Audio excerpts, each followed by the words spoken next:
Octaedro Educación, el podcast de Ediciones Octaedro. La infancia de los márgenes es un cuento que nos invita a mirar la diversidad como una fuerza creativa, crítica y profundamente transformadora. Hoy conversamos con su autora, Angélica Sátiro, para adentrarnos en una historia que sitúa en el centro a infancias marcadas por prejuicios, por violencias y por exclusiones. Pero pese a estas dificultades, siguen viendo la vida desde el juego y la resistencia. En el libro conocemos a Juan, el niño del 9º piso. Él es un niño con todas las comodidades, pero aislado y solo. Y frente a él, un grupo de niños y niñas sin nombre, huérfanos, invisibilizados por la sociedad, que hablan y habitan en la plaza como un territorio de libertad y de creatividad. Junto a ellos, Juan se verá inmerso en una aventura que le permitirá ver un mundo desde una mirada completamente nueva. Primero de todo, quería darte las gracias, Angélica, por venir hasta aquí para explicarnos sobre tu cuento. Primero de todo, quería preguntarte cómo surgió la idea de la infancia de los márgenes y por qué decidiste escribirlo. Bueno, es una buena pregunta, ¿no? Siempre, ¿por qué hacemos las cosas que hacemos? Pero muchas gracias por la invitación. Es un placer retornar al podcast de Octaedro. Y en el caso de esa historia, habían pasado... Primero creo que esos personajes de aquí ya me habitaban, ¿sabes? Ya estaban ahí diciéndome cosas, pero yo no les hacía mucho caso, digamos. Y entonces pasaron dos hechos muy fuertes en Brasil. El primer de ellos fue justamente el 1 de enero de 2023, que teníamos ahí un presidente fascista y tornó a entrar, digamos, un presidente que era un obrero en su tercer mandato, y el presidente anterior, que era fascista, decidió no pasarle el mando. Y la entrada allí en Brasil hay una rampa, una subida para llegar a ese lugar del poder instituido, del poder ejecutivo, y Lula decidió entrar con un niño negro, con un abuelo indígena de las culturas originarias, con una persona, una barrendera de la calle que cuida de la limpieza, con una persona con dificultades de movilización, con una perrita que se llamaba Resistencia, una perra rescatada de la calle, y con más personas que normalmente ocupan los márgenes. Y yo fui tocada por eso, ¿no? Yo pensé, mira, es la primera vez que veo, no he visto esa escena en ningún lugar del mundo, ¿no? Que los márgenes están ocupando un centro de poder. Y aquello me tocó. Y ahí creo que algunos personajes que son esas voces que luego están en el libro empezaron a contarme que yo debería contar su historia, ¿no? de esos niños y niñas de los márgenes. Y yo empecé a escribir. Lo que pasa es que de ahí una semana, el 8 de enero, ocurrió una barbarie porque las turbas fascistas invadieron los edificios de los poderes que van juntos en Brasilia, el poder ejecutivo, legislativo y jurídico, y fue una cosa bastante tremenda. Depredaron, acabaron con obras de arte, destrozaron patrimonio histórico, y yo me quedé muy impactada con eso, y además robaron una copia de la Constitución brasileña de los años 80, de 88, que estaba firmada por los que habíamos salido de una dictadura militar. Esa Constitución era muy importante, era la voz de la democracia, ¿no? Y de repente había sido robada también aquello. Me entró una cosa, y esas voces de estos niños y niñas me han dicho, mira, ponga como el misterio que vamos a resolver. Y claro, ¡pum! Ahí salió ese libro, ¿no? Yo creo que una cosa importante también que me ha hecho pensar fue que cuando acabé de ver todo eso y empecé a escribir, yo me pregunté, ¿qué estará pasando por la cabeza y el corazón, ¿no? de los niños y niñas y adolescentes cuando ven los adultos cometiendo ese acto de vandalismo, de barbarie, Y la verdad me pregunté también, ¿será que alguien está hablando con ellos, está permitiendo reflexionar sobre cómo qué es una democracia, hasta qué punto podemos o no hacer ese tipo de cosas, ¿no? Y ahí yo tuve claro que ese cuento iba a salir, ¿no? Fue así. El cuento, bueno, es muy chulo por cómo está construido, porque cada capítulo va dirigido, pues, sobre todo al inicio, va dirigido a los diferentes personajes que protagonizarán en la historia. Juan es el principal y es el chico el niño del 9º piso, ¿no? Y es diferente de todo el resto porque es el único de los niños que tiene un nombre como tal, es el único que tiene casa, es el único que forma parte de una institución, bueno, es de clase rica, ¿no? Por lo que se entiende, y por el otro lado hay todo el resto de niños que no tienen nombre, que no tienen casa, que no son de ninguna parte, pero tienen esa libertad que a lo mejor Juan no tiene y que se ve reflejada durante la mayor parte del libro. Entonces, ¿qué representa dentro de este libro? Pues esta dicotomía entre el personaje de Juan y todo el resto de niños del margen. Bueno, esa dicotomía es la dicotomía social. Vivimos en una sociedad de injusticia social, dividida por clases, están los excluidos, los incluidos, todo eso, ¿no? De alguna manera es una crítica social, ¿no? Ese niño que está en el 9º piso mirando a los demás jugando en la plaza. A mí me gustaría decir, porque alguien ya me preguntó, porque él no es de los márgenes, ¿por qué no lo es? Porque es rico, porque socialmente está amparado, pero él también ocupa margen, él también es un niño de la margen. Y primero, de los márgenes, primero porque él no es escuchado. Su familia, que está hecha de un padre, un abuelo, 2 hermanos, no les escuchan, toman decisiones por él. Él intenta hablar, nadie le tiene en cuenta para decidir ni cosas de su propia vida. Entonces él ocupa un margen que es el margen dentro de esa sociedad adultocentrista. Entonces, en ese sentido, es un margen bastante común. La mayoría de las niñas y de los niños del mundo ocupan ese margen en el mundo adultocéntrico, ¿no?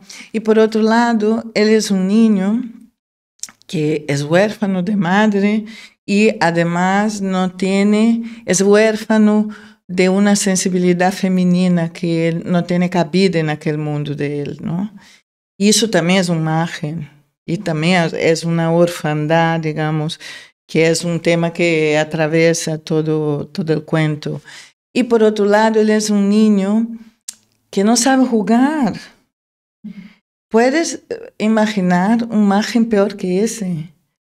Y creo que es eso que hace tilín entre él y aquellos que son de estos mundos tan diferentes, ¿no? Estos abismos sociales que están dados cuando ellos nacen. Ellos y ellas nacen en un mundo que está partido, destrozado, dividido, ¿no? Y poco inclusivo. Y para contarnos la historia, usas un tono plenamente poético. ¿Por qué decides usar este tipo de lenguaje para explicarnos una realidad pues, tan dura y llena de violencia? Gracias por esa pregunta, me has hecho pensar mucho, porque claro, yo cuando escribí sencillamente escribí así, ¿no? Sin pensar los demás.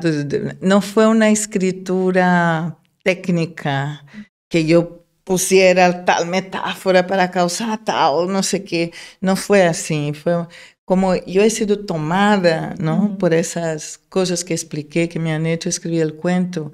Ese tono poético fluyó.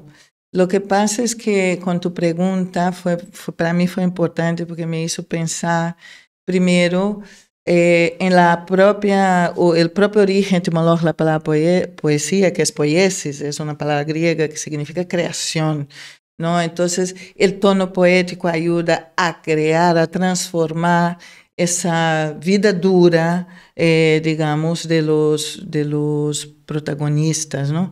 Todos han vivido pérdidas, todas niñas de allí vienen de unas historias, pues, que nos quita el aire. De hecho, me han hecho reír, llorar mucho mientras les escribía, ¿sabes? Me saltaba todo. Y entonces la poesía, yo creo que ella ayuda a consolar me ha consolado mientras escribía, me di cuenta de eso cuando pensaba la respuesta, ¿no? Y me ha consolado también saber que esa poesía consoló a los personajes y consolará quien va a leer. La poesía tiene esa capacidad de acoger. La poesía, el texto poético es como un abrazo, ¿no? Podemos hablar de cosas duras porque nos abraza y nos dice, mira, la vida es compleja, pero seguimos aquí, ¿no? Y las metáforas que van apareciendo en el libro son principalmente en relación a los poderes de esos niños y niños, porque ellos salen de unas vidas duras, pero tienen poderes. Y la poesía empodera, y los poderes aquí son muy lindos, ¿no? A mí me encanta, assim, cuando pienso que una niña tiene una pancha que canta. Mira, un vientre que canta. ¿Qué metáfora es esta? Esa niña ha comido algo y su familia murió envenenada, pero su pancha canta. O sea, eso es la transformación del dolor, es la transformación de la pérdida, es la transformación del veneno en remedio, ¿no? Entonces, por ejemplo, otro personaje aquí que también me encanta como la parte de la metáfora es del niño sin nombre, ¿no? Que es un niño, pues, también con una vida dura, pero él tiene una máquina que fotografía suspiros, ¿no? Y además tiene también como un fantasma de un perro, que es lo que le defiende, ¿no? Entonces, esas metáforas, ¿qué es lo que están diciendo, no? Una máquina que hace fotografías de suspiro, ¿qué es? Esa capacidad de poder sacar y quitar aire y poder transformar. A mí la verdad es Yo que me emociono. Sí, a mí me gustó mucho porque desprendía mucha sensibilidad en todas las frases y también me gustó un montón. Y cuando decidiste incluir las ilustraciones en el libro, ¿por qué decidiste que las dibujaran niños y niñas pues que son de la edad a lo mejor de los protagonistas? ¿Y qué crees que aportan esas imágenes pues que las hayan dibujado ellos en lugar de ser ilustraciones de otro tipo? Eso, primero de todo, porque soy muy atrevida, empieza así la historia, pero esa es una razón, es un atrevimiento lo que hay aquí de planteamiento de ilustración. Por otro lado, porque como escritora a mí me gusta mucho hacer pilotos con niños y niñas. Y yo, claro, escribí esa complejidad que el cuento trae, y yo quería ver cómo eso resonaba en un grupo de niños y niñas, ¿no? Entonces, con el apoyo del IGR, que es el Centro Cultural Guimarães Rosa del Consulado de Brasil, hemos estado trabajando unos talleres de filosofía lúdica, y yo iba capítulo por capítulo, personaje por personaje, les iba contando, dialogávamos, eles dibujaban y salía lo que saliese y volvíamos. Estuvimos así una temporada, ¿no? Y para mí era muy importante cómo llegaban esos personajes en los niños y niñas, y luego cómo es que ellos y ellas expresaban eso que llegaba, ¿no? Y claro, eso fue una belleza que me encantó. Y como soy collagista, hago collage, pero hacía collage escondido. He salido del armario con ese libro, otro atrevimiento. Pero ahí, a partir de ahí, fuimos co-creando con los niños y niñas. Y yo he decidido colocar a Leonardo da Vinci, que es una de las presencias en las ilustraciones, porque es un genio, ¿no? Y me interesaba mucho poner esos niños y niñas junto con un genio para recordar la necesaria dignidad que hace falta para tratar la infancia, ¿no? Y asumir su expresión como una expresión también verdadera, que merece estar en un libro. Fue un acto de ciudadanía creativa también, ¿no? Y en el libro se habla sobre la legislación brasileña, se habla sobre violencias, desigualdades y sobre todo se habla del mundo de los adultos desde la visión de los niños. Entonces, ¿por qué crees que es importante hablar de este tipo de temáticas tan duras en la literatura infantil? y si crees que puede ser una herramienta para cambiar pues, el mundo o la sociedad. Essa pergunta tem vários pontos importantes. Eu creio que um deles é poner-se na perspectiva da infância, não? Como levo anos de trabalhar filosofia em infância, literatura em infância, eu hago esse esforço de empatia, não? Porque é um esforço, não? De poner-me no lugar da infância para mirar esse mundo adulto, não? Então, quando hago isso, entendo que há conjunto de perguntas, que há isso que é, não? Que hacen essas pessoas, porque esse mundo é como é, não? E então a primeira coisa que creio que é importante aí é isso. Luego,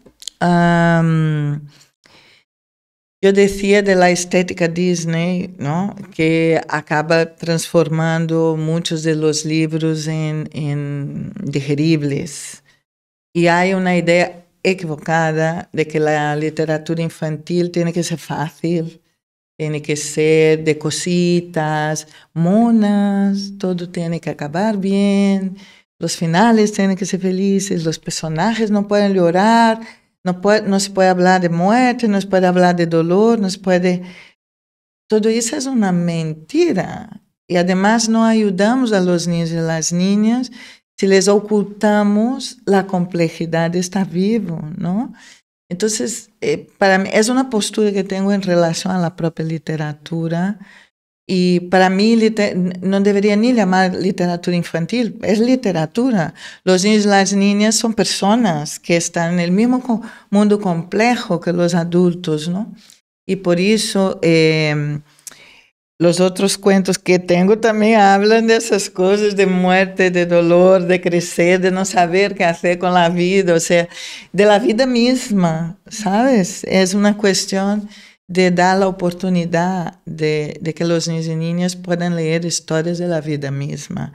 Pues hasta aquí mis preguntas. Quería darte las gracias una vez más pues, por todo lo que nos has explicado. Gracias a ti y pienso que quien quiera leer y quien quiera hablar conmigo, yo encantada la vida de seguir hablando sobre ese libro que me toca profundamente. Muchas gracias, la verdad. Angélica. Gracias.